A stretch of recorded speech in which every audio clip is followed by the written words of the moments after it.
Hello, Kuba. First of all, thank you for letting me know that you are in the city and you lead a very interesting life with a lot of traveling and photography and all. So I think it's the best that you introduce yourself. So if I ask you, who are you? What would you say? Um, I tend to uh, introduce myself as a traveler and photographer and journalist. Um, yeah, because everything what I do is somehow connected with travels.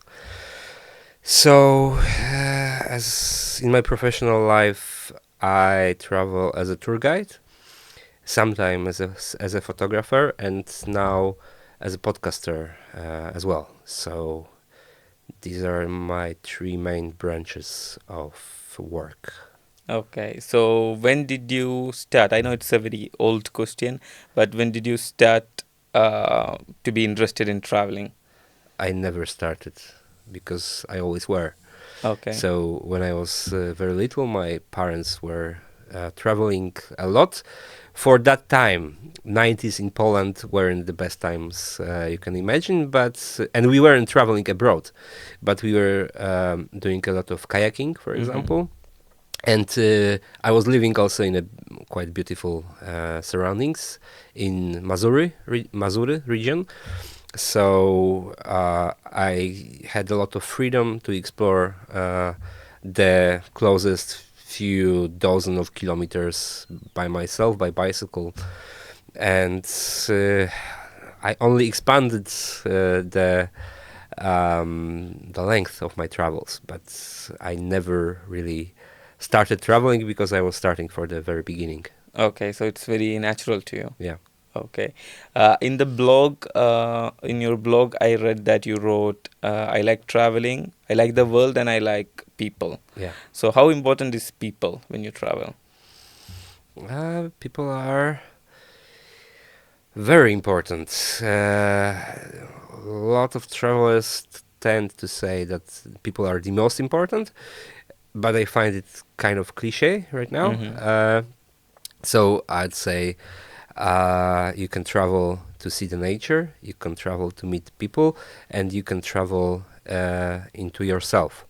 And by exploring uh, quite, let's use this word, although I don't like it, extreme Okay. travels, extreme situations, you actually travel into your own mind and into your own body. You experience things you don't have a chance to experience in so-called normal life.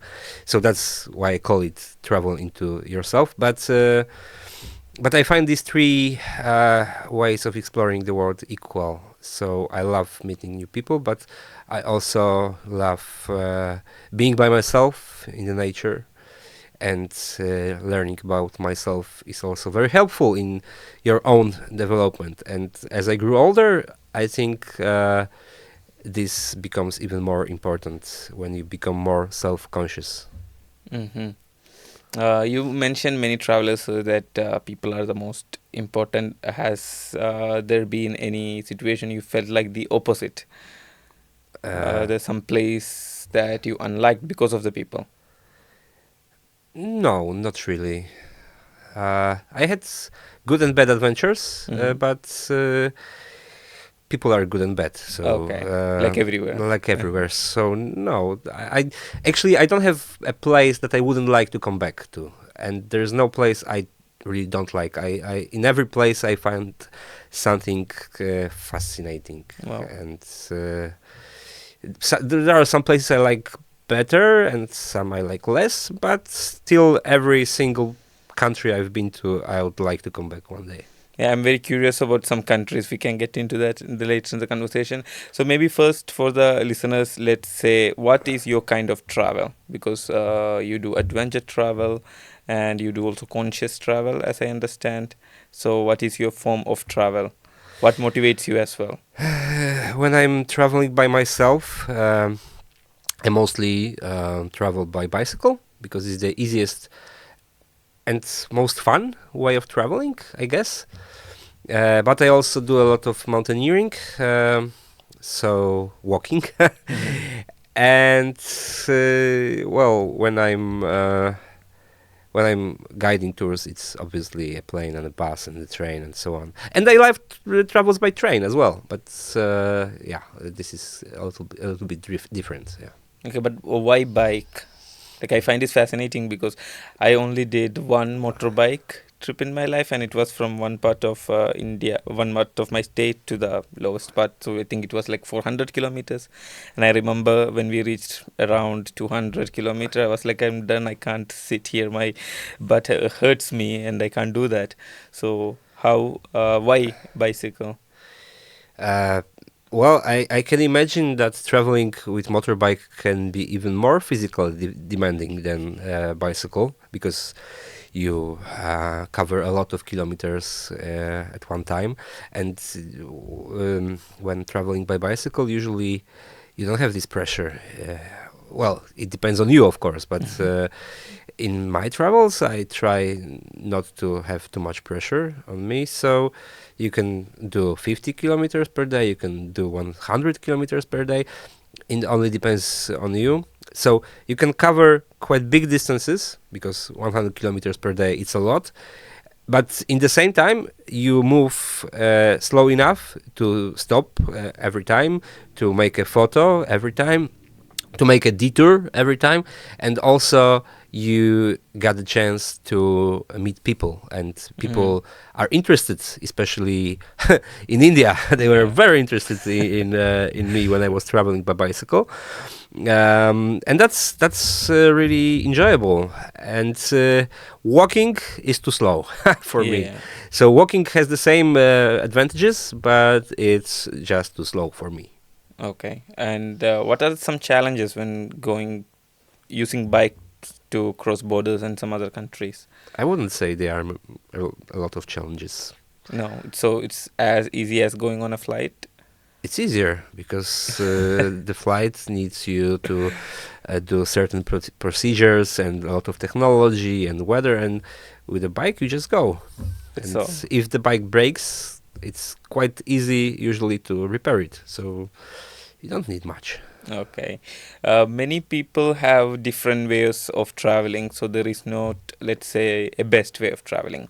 But if I ask you, what is your best way, or some advices, like 3 or 4 advices, to make your travel the best, to get the most out of your experience, what would you say? I would say that you should embrace it, which is not so easy today. Because we have all these distractors, as well, we keep them in our pockets. These are called smartphones, little computers, and we rely on them so much. So I will be sounding like a boomer right now, but when I was starting my travels, there were no smartphones, and you had to do everything by yourself. And well, it is quite boomerish, but what can I say? It's true that travels got so extremely easy today that you don't need to do anything really. You don't have to prepare. You don't have to plan. You can do everything with a few clicks. But it also separates you from the real world. It separates you from the people. Because before you just had to come into contact with locals, to come into situations when you are just confronting with people. And right now, if you don't want to, you don't have to. So it's easy. And I would say to get the full of your experience, you need to talk with people. You need to make maybe not friends, but acquaintances with people. So I'd suggest to just let go your at least social media. Try not to post every single moment of your life, which is insignificant Yes, to I agree. to anyone, and just live the moment as fully as you can. And which is what is beautiful, there are a lot of places out there which have no mobile network. Still, they are remote, of course, but that's the fun. So after few right now it's hard to talk about weeks. But even a few days without your access to mobile network, you discover, hey, I don't need it really. I don't feel worse. I think even better without it. And that's already sort of this travel deep into yourself when you discover new things about yourself. So that's one way of good travel for me. But of course, everybody can have their own way. Yes, there are like I have a lot of friends who travel. I travel myself a little bit, not up to you like how you do, and everyone has a different way Yeah. of. Like some of my friends, they just go to different countries to tick off the mark I visited that country, and some of them really, like you mentioned, talk to people, stay there maybe only in one city for a certain period of time. They don't travel around much. So yeah, I understand.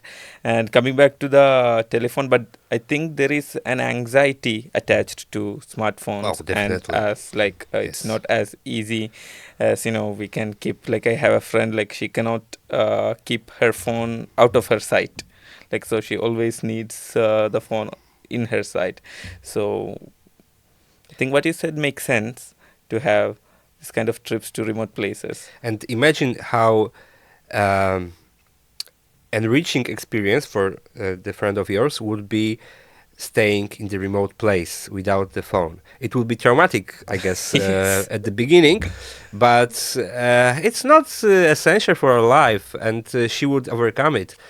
I don't know, after a few days, maybe a few weeks. It takes time, but if she would cross this border of hers in her mind, then she would feel more free, I guess, and she would get rid of this anxiety, and that's the true power of travel.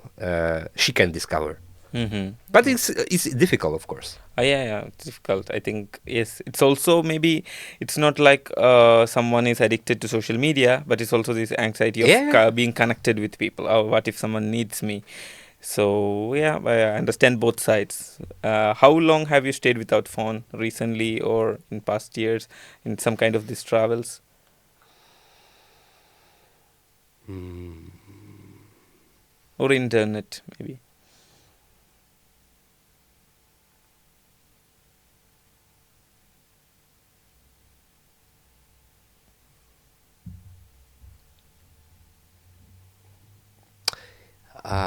Yeah. So this year I was in Kazakhstan, traveling along Balhash Lake, and that wasn't really travel without network because we had one. There were only days, like 2 days, 3 days without the phone. It's not long. But when you go north, polar regions, you can stay 1 week without a phone easily.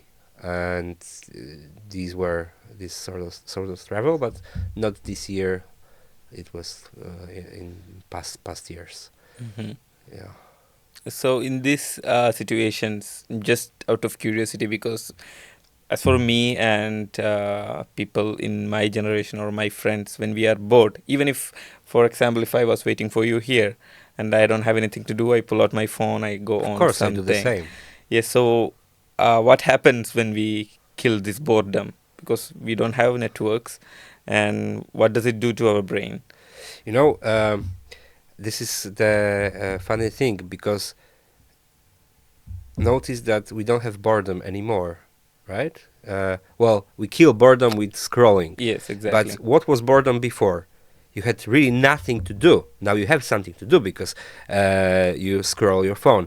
And real boredom is having nothing to do, literally. So what do? You sit and stare into the void or into the distance.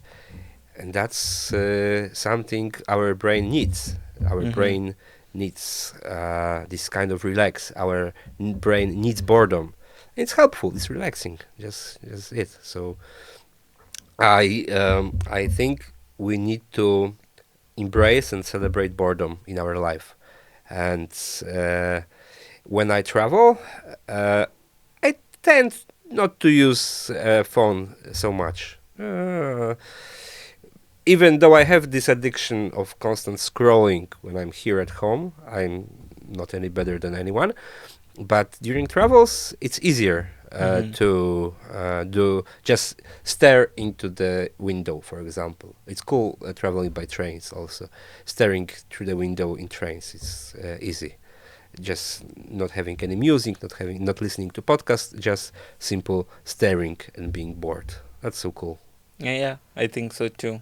Uh, I have this experience when I'm standing, especially at nights, outside, and when I look through the windows of the buildings, I imagine there are a lot of different lives living there. Everyone You is use having, your imagination. That's so cool because yeah, we are not using it anymore yeah. that much. And I think the phone, like I remember a few days ago, I read an article where it says the depression in the youth is certain percentage is connected because they don't have time for themselves because of the scrolling, because they don't think for themselves all the time they are scrolling, and it's also put this digital barrier of connecting people. Yeah. So you can say whatever you want. Of course, it took humanity much better. It connected, for example, for me, it connected me with my parents because I'm living miles away from them. I can still be in touch, but it doesn't feel like sitting together and talking. There is something different. So it's very important point. I want to ask you about your photography because you have won many awards. One of them is Travel Photographer of the Year. uh, were you interested in photography, like you said, from childhood? Yes, actually, yes. I got my first camera when I was 8 on this Holy Sacrament. I don't know how to say it in English. Uh, the first Eucharistry or whatever you call it. Doesn't matter. The big important celebration when you are 8 or 9 in Communion. Poland. Communion, first communion. Communion. Yeah. But that was, and I really loved taking pictures. But when I borrowed first digital camera from my friend when I was 18, actually in high school, and that was just enlightenment. And you just do it, and you know that you love it. Like it's like you got struck by the lightning, and you know it's love, right? That was the thing with photography for me. So Okay. I knew I love it, and I was taking pictures all the time. So that's pure love. Okay, what is the criteria for winning the best travel photographer of the year? Because I saw some of your photos and I thought I take good photos until I saw your photos. But what are the criteria of these things? Especially I remember the one where I think it's in Greenland or Iceland with the spikes and there is your bike behind. Looks amazing. The click and the frame, everything. So was the criteria if you are a judge? How do you look into the pictures? Yeah, that's your question. Both. What makes you take good photos and from the judge perspective? So I think, except of the rules of photography, of course, it's yeah, I think it's essential to know them, but it's not enough. The more the original and creative the image is, it's the most important. So uh, I think the key to winning contests, because that was the question, it's not uh, so good photography doesn't need to win contest, right? But if you Yes. want to win contest, you have to be original, because Okay. the judges have seen hundreds of thousands of pictures. And while you might think that your image is beautiful and creative and so on, but if you haven't seen those thousands and hundreds of thousands of pictures, you don't know it really. So and the judges have. So you have to just watch the competitions and see which pictures are winning. So then you know when your pictures is cliche Mm-hmm. and when it's not. So that's the idea. But that's one thing, right? You don't have to be very original and very creative to make really beautiful pictures. That's these are two different things, right? But yeah, I don't know if it's the good answer, but I think it answers. Also, I want to ask: is there a feeling when you see, especially when you are traveling to remote places, is there a feeling when you see something that okay, I want to click?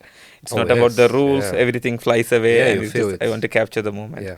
And is there a moment where you want to click, but you are more like I want to enjoy this moment. I don't want to take my camera out. I'm asking this because there is a favorite movie of mine. I don't know if you know. It's called The Secret Life of Walter Mitty, and there is a moment in the movie where a photographer sees a snow leopard, and he has been staying in the mountains for 3 days think to see that moment, but when he sees, finally he decides he doesn't want to take a photo because he's in the moment. So have you experienced something similar? Yes, but I think if you are a photographer deep in your heart, you just have to take this picture. Okay.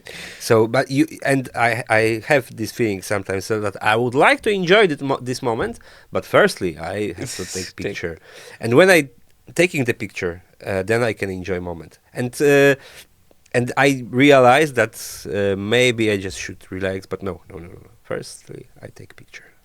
Yeah, but I think by taking picture you're also allowing other people to enjoy that moment in a way because In they a way. see what you see. You also wrote on your website you are specialized in northeast part of the world, also Middle East. Why these places? Is there some reason for this? Uh, I just find them fascinating. So the North has unparalleled nature, and it's cold because I prefer like the winter landscapes. I've seen Um, that. I don't know why. yeah, these are different than our well, but maybe that's also some kind of reminder of the childhood because right now I'm living in Poznań, in the central Poland, which doesn't have a lot of snow. Hmm. Even in winter, there are only like few days with just tiny bit of snow. With just tiny bit of snow, and I love like snow. So I travel north of Europe to get like a guarantee that I'll have snow. And besides, there's Aurora Borealis, the Northern Lights, which are also extremely beautiful. So that's the north part of the globe. Then Middle East, well, is just fascinating from geopolitical point of Yeah. view. There's always something going on there, and it's so hard to comprehend all these things. The people are extremely nice. The people are very friendly, and and it's kind of the culture I feel good in. Yeah, and I that's guess the food too. yeah, but I prefer actually Southeast Asia as Okay. it comes to the food. Yeah. Okay. Also, one thing I noticed from your About Us page where you wrote, and it's really connected with me because I also think the same, is that when you travel, we are less different. Obviously, I know the reason why a traveler or anyone say that, but what are some, let's say, maybe eye-opening moments is a big word, but what are some moments you felt like that we are so less different? Wow, it's hard for me to remember right now. Can give you a little bit of my Yeah. side. Very recently, it was not from traveling; it was from a movie. I was watching a Korean movie, and the character was living in a village. So in the village, everyone was very nosy. Like, what are you doing? Like, when are you getting married? And I realized that so it's a universal thing in village. Like everyone is always connected with each other, not even family, but all the neighbors. Everyone is included in your life. So it's same in India. It's very similar. I heard in Poland and even in Korea. So that was something made me think like, okay, we are very less different in so many ways. Well, basically, when you are traveling, for example, uh, by bicycle in the north, your basic needs are to have a place, a roof, so you can sleep under, some warm blankets to sleep under, so to get warm, and some food to eat. and to move from one place to another, and that's it. So your needs are very basic and very simple. Mm-hmm. And then when you come to the some village in remote Afghanistan, for example, and you see the people who live as simple lives and as they can have, you realize that basically your needs are very same. To have warmth, to have a dry place to sleep under, and maybe to move from one place to another. Well, sometimes they don't have to move; they stay in one Mm-hmm. place for their whole life. But in our basic needs, we are very similar. And for example, um, when I'm participating in travel festivals and I listen to the people talking about so-called authentic cultures, because travelers always want to find authenticity, so they would love to see pictures dressed the people dressed in their national clothes and living very simple lives and so on, but this is not actually what the thing that everybody wants. Everybody wants the better future for their kids, and Mm-hmm. everybody wants development. Yeah. Everybody wants to have good road. Everybody wants to have a school for their kids and some perspectives for them. Even if it destroys this beautiful village Tradition. and tradition and bring and that world is being destroyed in our eyes.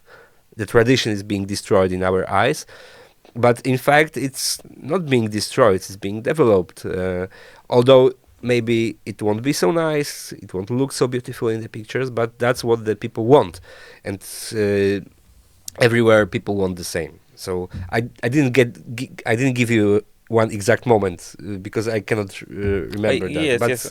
the feeling that I have. The feeling of that. Um,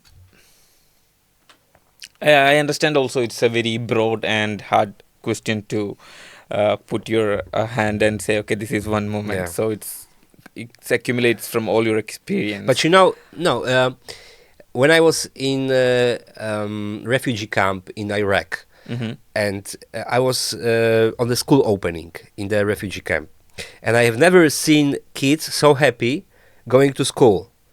Everybody were so happy, and they were waving with their books around me and dancing around me, and the adults were very happy as well. And I wasn't very happy going to my school. Me too. Yeah, but I realized, like, for them it's the clear path that they can see to get of this place, Mm-hmm. to achieve something in their lives, and they were so happy that this opportunity opened for them. And when that was one moment, I felt we are pretty similar, maybe. Yeah. The most this most of your photos I have seen, or even from your website, and all the one eye-catching one is the trip to Baikal, and you wrote a book about it too. So take me through that trip.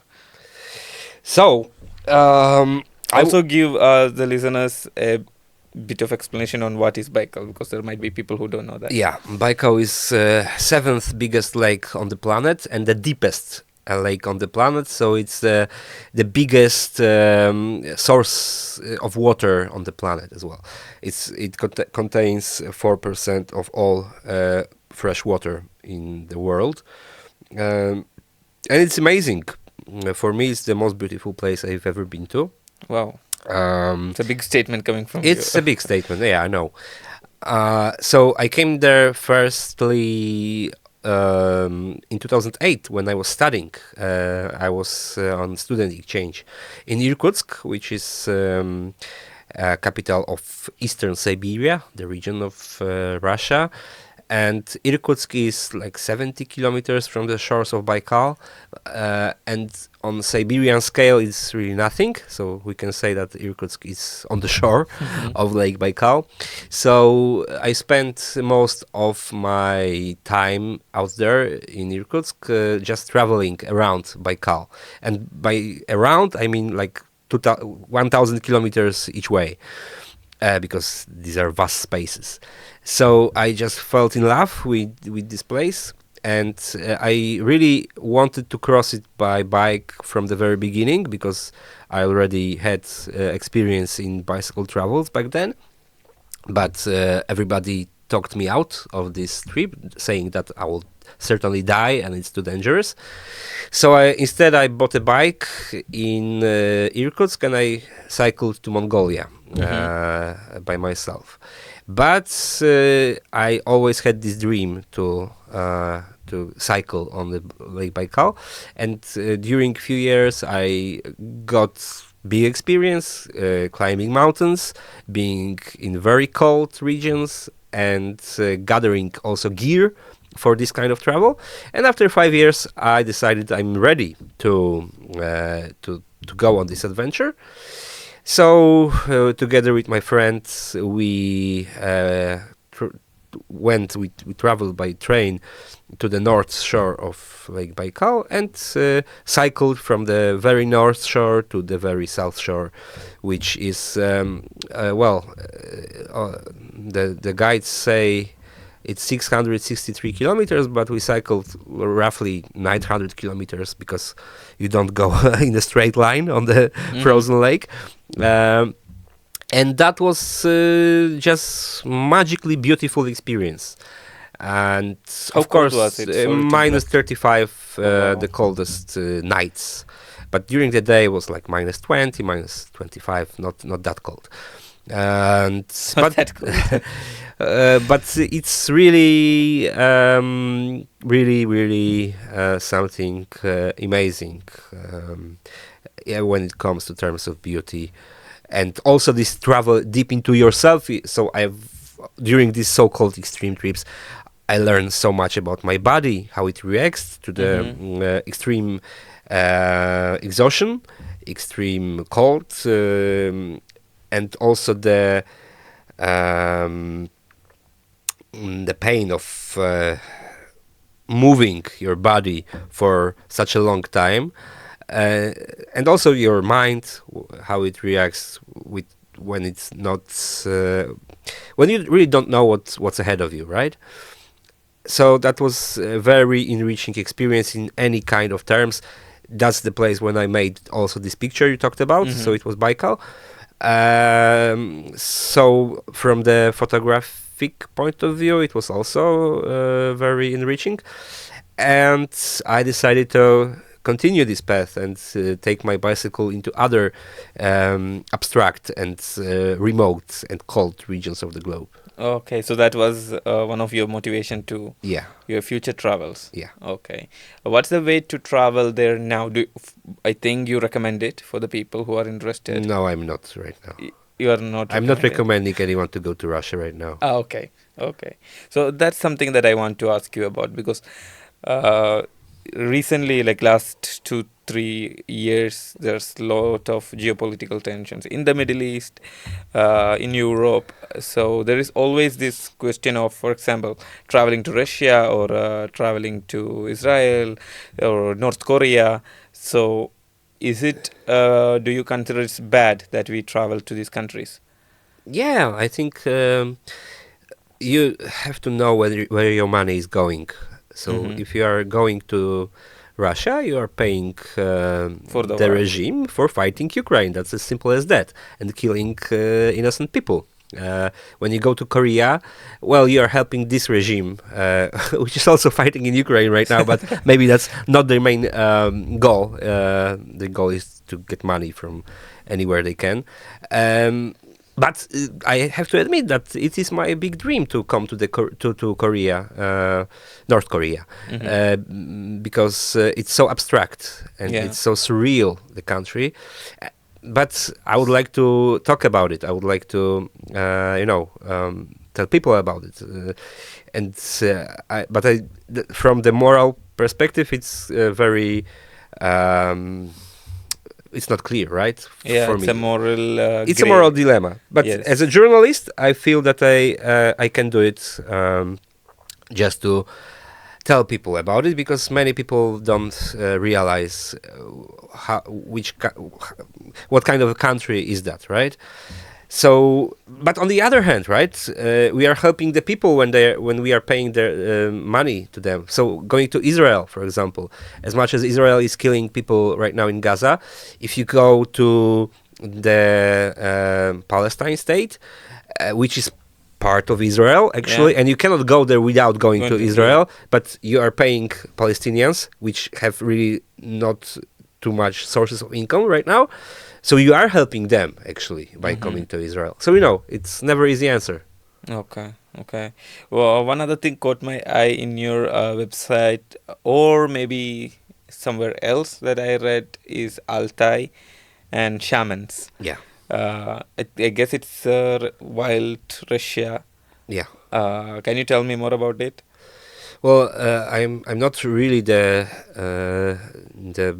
best expert on shamanism because I've only studied 1 year shamanism and met two shamans in my life.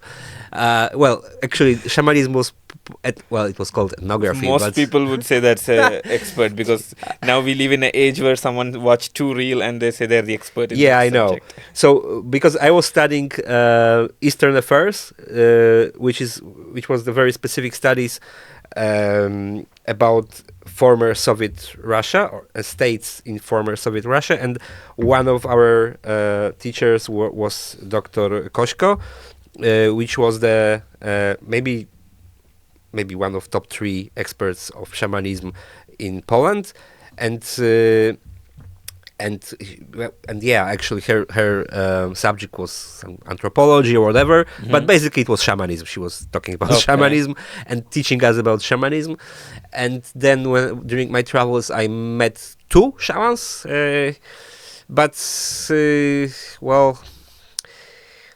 it's not easy topic to talk about, whether to believe it or not. People believe shamans exist and believe in their powers, and you can see proof of it anywhere out there in Siberia, and you can ask anybody from those nationalities, local nationalities, because Russians they differ. Sometimes they believe, sometimes they not. But if you ask all those local people in Altai, for example, then all of them would say yes. And yeah, we've been to one kind of performance for tourists, performed by. He wasn't precisely a shaman, but not to make things harder, let's say he was a shaman. Okay. And he was singing and like singing national poem of Altai people, to simplify things. Yeah, and after the show, one lady came to this guy. I was just listening from the side, and she said, "Do you have something are you connected with eagles by any way?" And he said, "Yeah, eagle is my family's bird, and and something like that." And she said, "Oh yeah, because I've seen an eagle flying over you when you were singing." And he said, "Yeah, that happens often.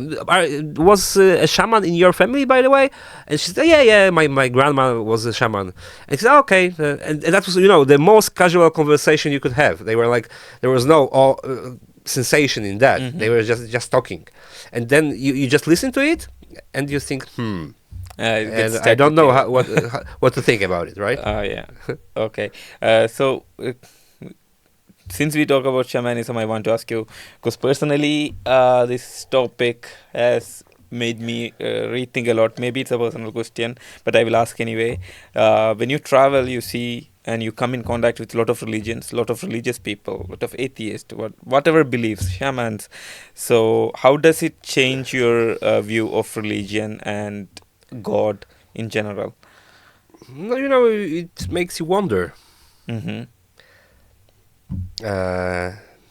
It makes you wonder about the things we don't understand in the world, and there are no easy answers for that. I guess the more you travel, the more questions you have. Yeah, Yeah, especially to extreme places, I think. yeah. Okay. Okay, now let's do countries. So, of course, we cannot go through all the countries. How many countries have you been to? Something around 80, but Wow. I'm not really counting that. I don't find the numbers very important. Okay. So, I listed down some countries that you've been to that I'm also curious about. Let's start with China Yeah. because you just I came back came from there. I think yesterday, it's yeah. your third trip, fourth trip, I don't know. Fifth, Okay. maybe. Okay, so tell us about China. So what I heard, I never been to China, and what I heard is many people told me it's the best country they travel to, and many people told me the food is amazing. Many people told me about the regime, that of course I know. But so tell me about China. Well, first of all, I don't believe there is such thing as the best country to travel to. Okay. And China, if I have to describe it in one word, is scale. So the scale is very different from anything you can see anywhere else. The scale of buildings, infrastructure, speed of development, and so on. So you see that this country is powerful. Um, in the cities, because when you go to remote village in far east of China, you get the opposite feeling. Um, and second, uh, you the Chinese name of China is Zhongguo, which means middle country. Mm-hmm. I think that's the English name. I think middle country, country of middle. We have to check what's the English official name for that. But that's the official Chinese name for China. And that means that China is in the center of everything. Mm-hmm. And that's the way Chinese feel. So they are the most important country, and their culture is the best, and everybody else is sort of lesser. They may not tell you that, but It sounds like USA. it sounds like USA. It sounds like Britain. It sounds like Russia as well. That's so-called imperial point of view. Yeah. Maybe one difference between China and US and Britain and so on is that Chinese never really were interested in expanding their powers beyond the boundaries of Chinese world. Mm-hmm. Chinese world is bigger than China itself, Yeah. but not so much bigger as the US see that and the UK sees that. So they are really concentrated on themselves. And when experts talk about Chinese urge to conquer the world, I don't think it's the case. The Chinese wants to be the most powerful country in the world because they were the most powerful country in the world for all their history except last 100 years. So so they want just to recover from the unusual state that they are not that powerful. Okay, it seems like they're going towards they will Yeah, again they be are the going most. to achieve their goal. Yeah. Yeah. So, what about the people? Because tell me about the people who lives in cities, also outer. Well, Chinese people are very friendly. I really like them. As anywhere, they are friendly, but they are quite easy to talk to and easygoing and so on. I like Chinese people. Okay, what does the people think about politics there? They think that they are ruled by quite competent and good government, which is hard to hear in many countries, especially Poland, right? And I think that Chinese, they genuinely believe that they are going in the good direction, and the government knows what to do. And okay, it's not a democracy, but actually Chinese, as long as they are not going into the politics, acting into politics, they are more or less free to speak whatever they want. Maybe except Okay. criticizing Xi Jinping because he's the leader, but they can criticize anyone else actually. Ah, okay. So I didn't get the feeling that they are afraid of anything, talking with me and criticizing the party and so on. They do it, but still they have solid reasons to think that their country is developing into a good direction. Okay. I heard that for stand-up comedy in China, they use for instead of criticizing Xi Jinping or the CCP, they create fictional characters, Of course. and that is okay there. So, Yeah. but what we hear about China is totally different than. So when someone told me that, I was so surprised because what we hear about China is the same as Russia. Like if you talk about something, you are in prison or you are getting killed. Yeah, So actually, there are many countries that if we hear about, it looks like it's the most scary place in the world and the worst regime. And Iran is the first and the best example that people are always afraid of Iran. And yeah, I'm asking them why. And they really cannot answer that question because they don't know anything. They just know that Iran is scary and yes, they probably want to kill us. And I don't know a better country with better people. So if you ask me about Chinese, I like Chinese. They are okay, but Iranians, Persians, they are like the coolest people ever, and they are very beautiful people, beautiful girls, beautiful boys. Really, really nice, well, good-looking people, really intelligent, interested in culture, interested in poetry, movies, yeah. and extremely friendly. And you can easily travel in Iran for 1 month and don't spend a dime because people will be inviting you all the time somewhere and to their houses. Of course, they have shitty government, and they are criticizing it as well. And there are also people who believe in their government and supporting its politics, but I wouldn't say it's a majority. I'm sure it's not a majority. Hmm. Um, so yeah, and I'm guiding tours to Iran as I well, and people are always changing their mind about this country. So I really like going there. So, but that's the best example. We shouldn't believe Narrative. the media, the like the mainstream media, because people working there, they are not really competent usually enough. They are just copying the news from biggest agencies, not really thinking about the truth behind it.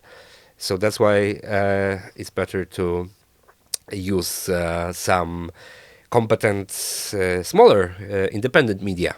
Hmm. Like this. Like your podcast, my podcast, yeah. Yes. So let's talk about Iran a bit more because I had it here. You do guides in Iran. How does it work?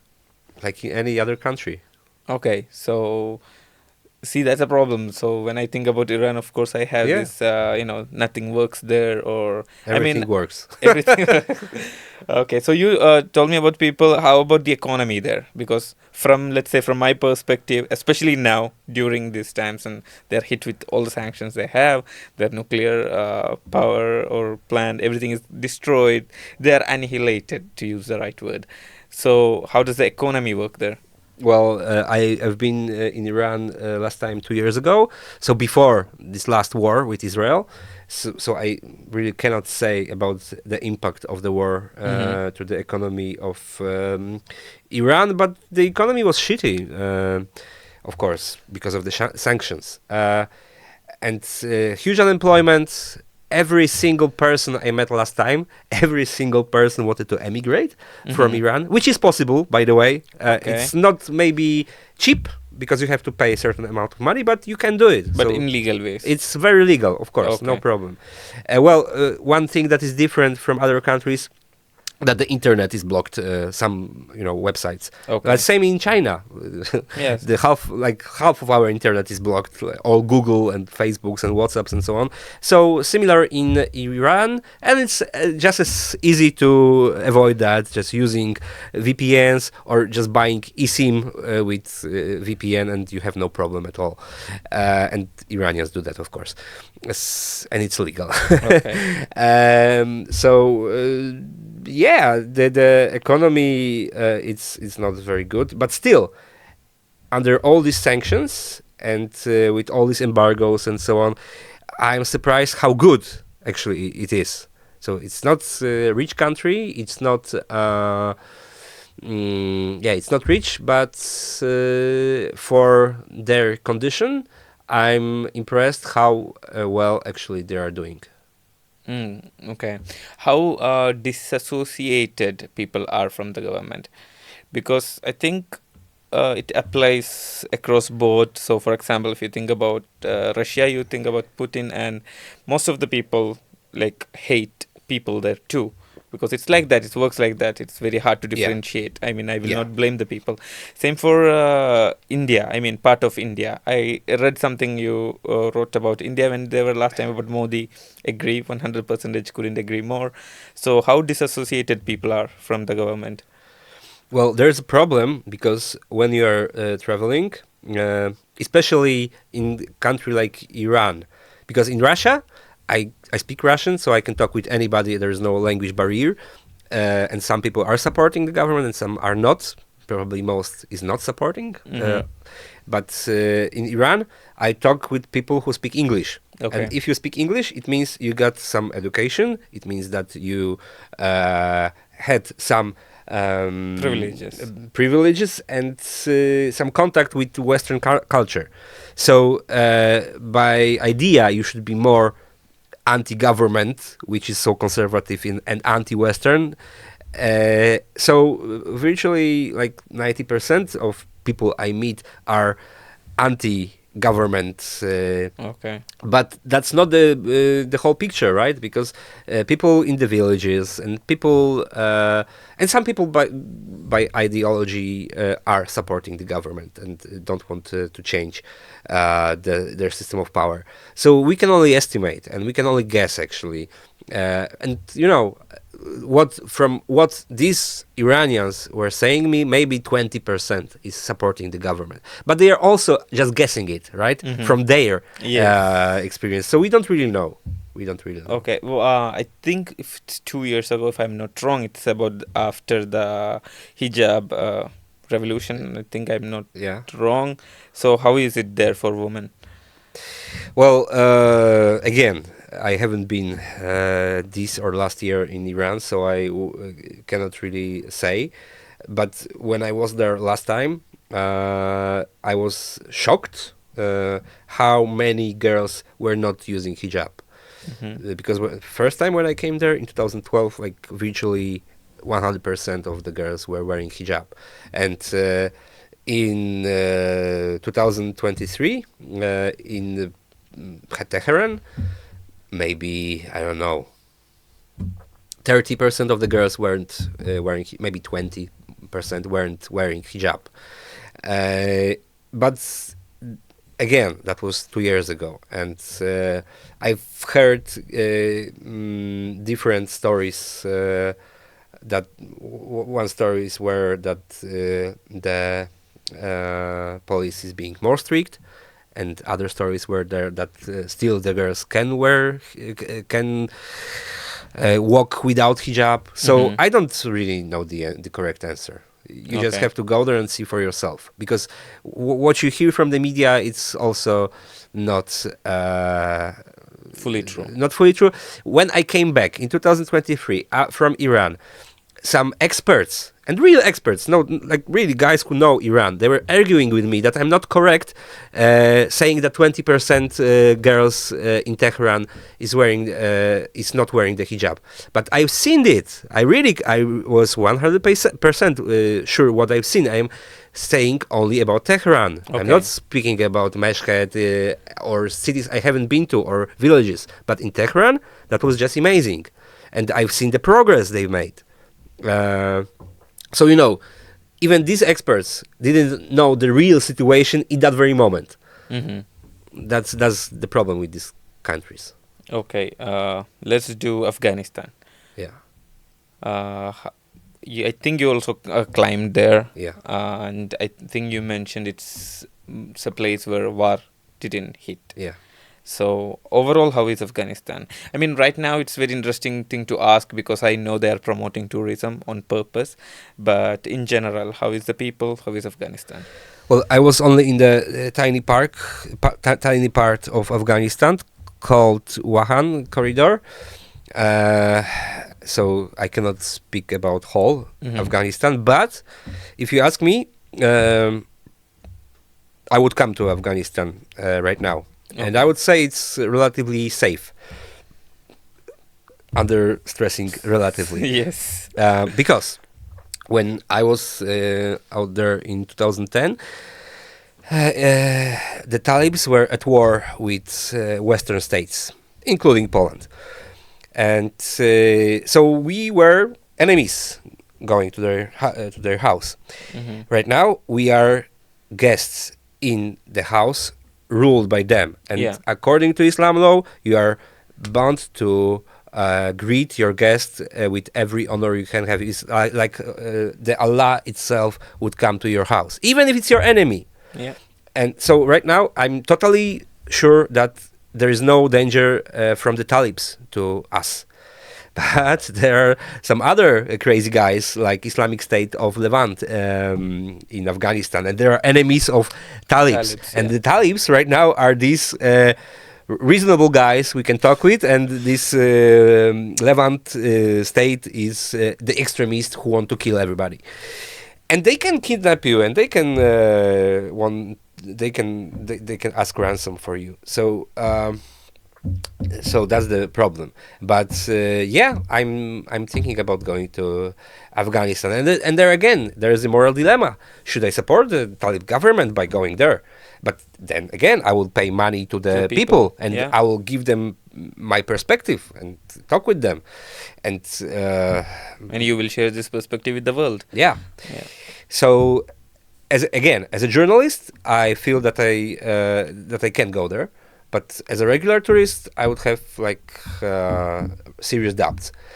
Coming back to your question, this remote part of Afghanistan was maybe the most amazing place I've ever been to, because we travelers often use this horrific, not horrific, horrible cliche that there's a place where the time stopped. People living like in Middle Ages, which is always untrue, like always. But in this very place, well, people are not living like in Middle Ages, but because sometimes they use cars if they can. Sometimes they have radios, and sometimes they have mobile phones, but there is no network. But mobile phones work like for playing music and so on. And yeah, and that was really really traveling back in time. So after some point, there are no roads, and you just travel by horse, and you see people who are just living like their ancestors were living, high in the extreme difficult conditions. Yeah, I don't know how to describe it in a few words, because it's really so different than our perspective. No tourists come there.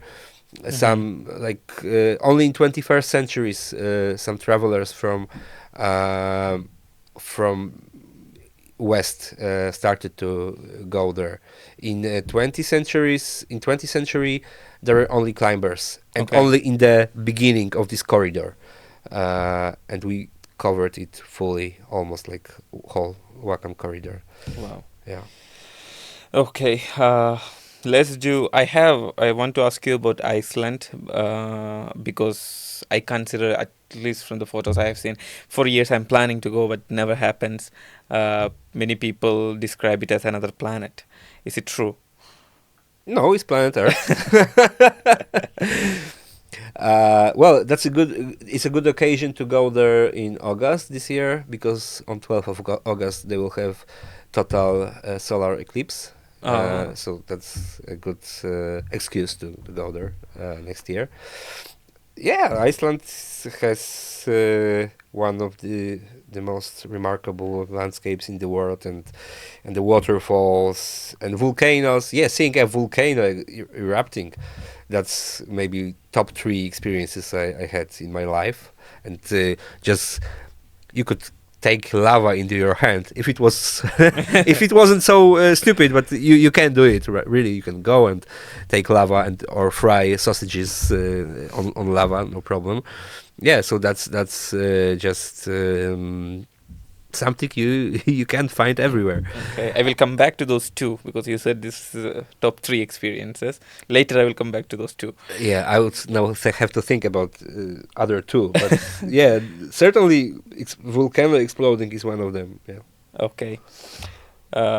Okay. Now the most country, one country I'm the most interested in your perspective, India, because you were kind of fresh because Yeah. last year it was. And which parts of India you went to? Bihar. Bihar, Jharkhand, and Bengal. Okay, so you have seen more India than me. So how was the experience of India? Because for me, like, I mean, I've been to some places in Delhi where or Mumbai where people, I mean, Westerners usually see India as these two cities. At least for me, not travelers like you, but I would say tourists, because I think there is a difference in traveling and being a tourist. So what was your experience there? Oh, I had so much fun. So we cycled with my friend from Bengal Bay. I think that's the name, from Bay of Bengal. Yeah. Indian Ocean to Himalayas. So we crossed the border with Nepal, roughly 1,200 kilometers as far as I remember by bicycle. And people often ask me, how is it cycling in India with all this traffic and the, let's say, Indian way of commuting on the road. And I had so much fun, really. It was like a computer game, just cycling through among all these rickshaws, cars, tuk-tuks, motorbikes, trucks, buses, regular cars, pedestrians and cows, and everybody was going the opposite direction because it's the left side of the road, and and somehow it works, and we almost didn't have any accidents. So yeah, I really had so much fun cycling there, but you had to be extremely conscious and extremely concentrated on the road all the time. Yeah, and the people, well, I have never had so many selfies in my life. So people were taking selfies all the time for some reason, all the time, selfie after selfie, like a few hundreds every day, which I couldn't understand why, but that was pretty nice that people were so interested. But it was also tiring, of course, because you don't have any moment, any second of loneliness. You finally understand how celebrities feel. Yeah, yeah. Actually, that's the point. Yeah, but what I didn't understand when we crossed the border with Nepal, and people seem the same, like from the outer look, they look the same. They believe more or less the same, like Hinduism, and cultural influence of British was also pretty much similar. But suddenly, only after the border, nobody we stopped being noticed. Nobody wanted selfies anymore, and I even felt so abandoned, like nobody's interested in me. Why? But I don't really understand this phenomena, why Indians, why Hindu people love selfies so much, and why they were interested in us so much. Yeah, but that was crazy. I don't understand it fully, but what I can say is that they are always interested in a white person, because also you have to think, I mean, that's what I understand. Maybe I'm wrong. Many people haven't seen a white person in their whole life, so these are the people, especially to the places you traveled. I think these are the people who stay in one place their entire life. So that could be one reason. But again, like, I come from a region which looks totally different, and the culture is so much different. It's a much more, I think this is the best part of India to live in. So, Kerala. Okay, yes. I have to go there. You have to go there. I would love to show you around. Yes. I will write to you when I will go there, because certainly it won't be my last time in India. Yeah. Yes. It's I think it's a much more developed part of India, and what I don't like is that people don't go there and people don't appreciate this part of India, especially South India. I mean, for Western travelers, because Delhi and Mumbai, it's so much chaotic. I don't like, because also poverty, all these things, and it hits you some way. And I also saw you talked with people there, and you wrote in multiple times in I think during the elections you were there, or after the or elections. just before, yeah, somewhere around the elections. So, what was the experience of talking to people about current government? They're mostly supporting it. They're mostly supporting it. Okay, that's very interesting. But still, like we could talk little with local people because mostly they weren't speaking English. So that was very basic conversations all the time. Yeah. Okay. And what do you think about the government? Well, I think it's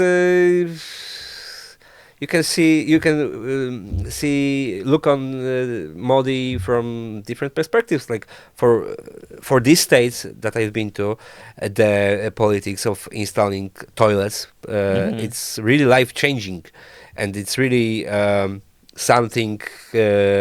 Some big development for them, big thing, and they felt some gratitude for that. And we've seen also the infrastructure being built, the bridges, the roads, and so on. So we could see the development. And on the other hand, the China's ambitions to go into the space, into the moon, and so on, when they still have to build toilets for people, it's pretty abstract. So maybe firstly you should build those toilets and take people from the poverty and then go to space. But I'm not the big politicians, but I'm not the big politician. Maybe they know better. On the other hand, of course, Modi's politics are pretty aggressive and nationalists.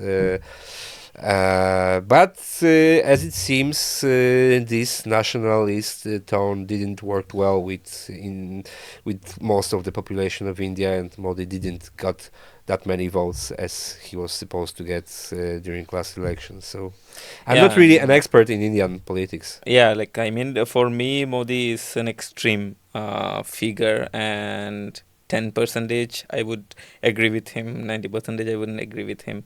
And this 10% I think it's for any politicians around the world, no matter what. It's like in many countries it's similar, because, for example, in Poland, I really didn't like the previous government, but they did some pretty good things as well. Like, for example, this program for supporting kids, like 500 plus, so-called. When it was introduced, everybody thought it would be a big mistake, but actually it seems to work pretty well. So Modi also did some pretty good things, even if he is a bad prime minister. And there's a certain reason why people are supporting him. Same with Trump. Maybe he's an idiot, but he did some reasonable things as well. Yeah, I agree. And I think for Modi especially, it's the way they showcase, like, brainwash using the religion. But I will not go into it because and I'm also not the guy to. You can talk about Central Asian politics, and I know something about it, but not Indian. Sorry. Yes. So before we conclude, I want to ask you about like a few things, like you said, top 3 experiences. Well, so we have one, the volcano. I think Aurora Borealis in Greenland is one of them as well. So seeing Northern Lights is, especially in the wild, not in the city, in the wild, when you have no civilization at all anywhere. So it's also this kind of experience. Well, and what climbing mountains, right? Being on the top of 7,000 meters peak, it's also the being on the peak. It's not the best experience at all. Well, when you are on the top of the mountain, maybe it's not the time to celebrate, and that's not this point, but just the whole experience of going to the top of the very high mountain and going back, surviving going back. That's also experience that changes your life perspective. Okay, before I ask the next question, you mentioned you don't believe in such thing as a best country to travel. Yeah. Why is that? because every country offers something special, right? So I can name uh, like in every country is so special. So in any country, I can name some very specific thing that is unique and fantastic. Okay, so let me rephrase the question I was going to ask. If I tell you like I can only go to 5 countries for the rest of my life. You. Yes, me Okay. myself. I only have, like, I don't know. Let's say I'm living in a country where my government doesn't allow me to travel, and I have 5 options throughout my life. Which will be these 5 countries? Well, the biggest, because then you have the most options. So China, Russia, US, Brazil, and maybe not Canada, because well, Canada has amazing nature. So maybe Canada. But I know you weren't asking about the Experience. yeah. I cannot answer that question because I don't know what your specific interests are. For me, I can say for myself. Mhm. So if there is one place I could live in, except of Poland, because I love living in Poland, Me too. it would be Slovenia. Very tiny Oh, country in interesting. the very center of Europe with very big mountains and beautiful nature, easygoing people, and good social care and very just order. Good order of things. So that's the country I'm going back to almost every year and spending a lot of time there, walking the mountains, just enjoying peaceful life. Okay. But it's not very exciting. Okay.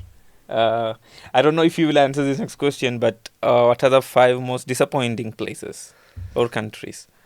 Well, uh, the you are disappointed when you have expectations, and we have expectations when we use a lot of social media and we see all these beautiful pictures, and we want to make the same picture for some reason that Mhm. everybody has. So if you get free of those expectations, you really cannot be disappointed if you have no expectations. So better not to have expectations. And I tend not to have expectations. Of course, I know if I go to Paris or Rome or Florence or whatever crowded touristic city, Lisbon, I will have. I will be disappointed because I would Yes. like to be alone or not to walk in the crowd. But if you know that there will be crowd and you know that it will be shitty, then any positive thing will be rewarding. So that's the solution. I'm not rather being disappointed. I have low expectations. Okay, so you are not naming, you are not ready to say like some places are disappointing. No, not Yeah. really. Okay, I can understand that. What can you give me? Like, okay, let's say Well, best cuisine should be easy. Southeast Asia for me, but also Mediterranean, Japanese. Yeah, sort of that. Okay, okay. So I really like what you do and what you do for your life, and I want to ask you for advice for myself and for the listeners. If we don't have a lot of money to spend on travel, how can we travel? Well, you don't need to. That's the good thing. You don't need to have a lot of money to travel anywhere. You need time. So that's a simple line. If you have a lot of money, you can easily go anywhere in short time. If you don't have a lot of money, you need time to do the same thing, but cheaper. So you can hitchhike. You can use even hitchhike the boats, right? You can cross the ocean for free if you have time and patience to wait in some port for weeks, for example, for somebody who will take you, and the strength to go every day and ask people to take you and for in exchange for some work on the boat, for example. Mm-hmm. So right now I tend to work more and have less time, so I spend more money on my travels. But for first, I said 10 years of my travels, I really spent little money for any kind of travel. We talked about Baikal Lake travel, so I spent about 400 euros for Wow, it was month 10 and a years ago. half 10 years ago, Yeah. actually 12 years ago, for 1.5 months of travel. Yeah, 1.5 months of travel cycling the frozen lake in winter. I'm not counting, of course, my gear and my bike and the sleeping bags and tents and so on. But the sole travel was like nothing, right? So, and yeah, and that's always the case. Traveling by bicycle is cheap. It's really cheap, especially if you are not using the the hotels. When I was crossing Canada and US by bicycle in the mountains for 50, 60 days almost, and that wasn't a budget travel. Every few days we stopped in the motels. Well, it's budget, but still, if I was on a really budget travel, I wouldn't go to motels anytime. And it costed me about let's say 5,000 euros for two people, with flights, food, accommodation, even bicycles. I think so. It's also not very expensive for 2 months of traveling like that. So Okay. Is there something people shouldn't do while they're traveling? a lot of things. They Okay, should give be me some. responsible. They should think about their impact on the people and on the nature of the places they are visiting. So the thinking is the answer, right? Of course, they couldn't Empathy. trash, and they should be respectful for other cultures. These are pretty basic things, right? You don't have to be like a saint, but just thinking about your impact, that's enough, I think. Okay. Okay, perfect. One more thing, because I forgot to ask you about, you do also tours in New York, and New York has been on top of my list forever, and it's because of course, Western American movies I watched, Yeah, American yeah, series. of I'm course. brainwashed. I Same with agree. me, yeah. And even the reason I'm in Poland, I mean, one of the reason, like I Because was. it looks like in New York. No, but many people say Warsaw looks, but I find it as a joke. But anyway, it's because of Friends. I watch Friends, and it's one of the reason. So tell me about New York, because from the people who visited there that I talked to, most of them were kind of disappointed, but all of them say it has something to it. But you also do tours in New York, so how and what is New York? What makes it unique? Well, as I said, you cannot be disappointed if you have low expectations. Yeah, you feel like on a movie set, of course. I think that like the Central Park is it's a very nice place to go, and feeling in the like in the wild, in the center of metropolis. It's great. The museums are amazing. I really loved what's the name of the park on the tracks of former railway tracks. Uh, the Line, I think, or High Line Park. That's the name, I guess. So I'm speaking mostly about parks, but also the place of World Trade Center towers. It's also pretty. Well, that's a powerful place, right? Yeah, Knowing it's what changed happened course there, of history. and everybody we've watched it when I was in high school when 9/11 happened. So seeing that, it's a pretty powerful experience, and also from the architectural point of view, the monument of 9/11 is beautiful. Uh, really, really good piece of land art, I'd say. The new station made by Santiago Calatrava, it's also amazing. So there are so many amazing places in New York. That's it's just well, if you are kid of 90s Yeah. watching movies, you always would have fun, because it's enough to find places from the movies that you can spend like weeks of walking New York, just seeing places from the movies. uh, and the vibe of New York, you smell weed everywhere. Like the New York has smell of weed, and you can go into the shop and buy weed, and it's like in Apple Store. You get served like in Apple Store. It's also really nice. Playing chess with guys in the parks. When the rats are running in your feet, you are stoned by the weed, and you are playing chess with the guy who is, of course, he's so good. I'm not bad in chess, but these guys are really good, and you are losing money to them. But it's so much fun because you know that they're also always having fun. We are talking about boxing fights with Andrew Golota, which is was famous Polish boxer in the 90s. That's going to some stand-ups in the clubs. Oh, yeah. Yeah, it's an experience. So many things you can do in New York. I love New York. Any tips to make it a little bit cost effective? What do you mean? Like to make it a bit more cheaper, the trip to New York. Probably there are ways, but as a tour guide, I'm not really having this problem because I'm all accommodation entrances I have covered, and all the other costs I can manage. So I'm not really considering traveling cheap in New York, but I was checking.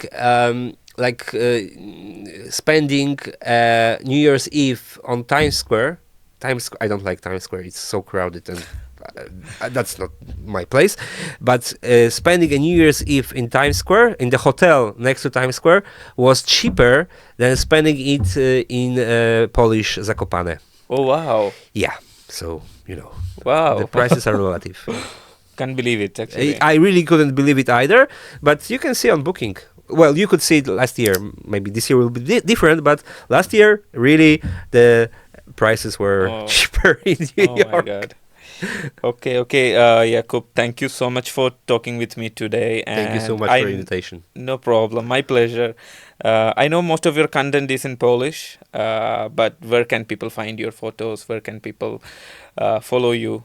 I'm thinking about converting my podcasts also into English. So maybe next year I will do it with AI, of course. 11 Labs? Probably, yeah. But right now in Polish you can find on Spotify my podcast name is Dobra Podróż. It has Polish letters, so it's hard to find. But you can see my website at jakubrybicki.pl/English, and you can read in English.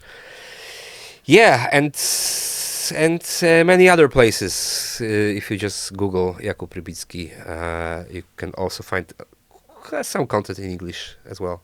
Yeah. Okay, perfect. Thank you so much. Thank you so much today. Bye bye. My pleasure.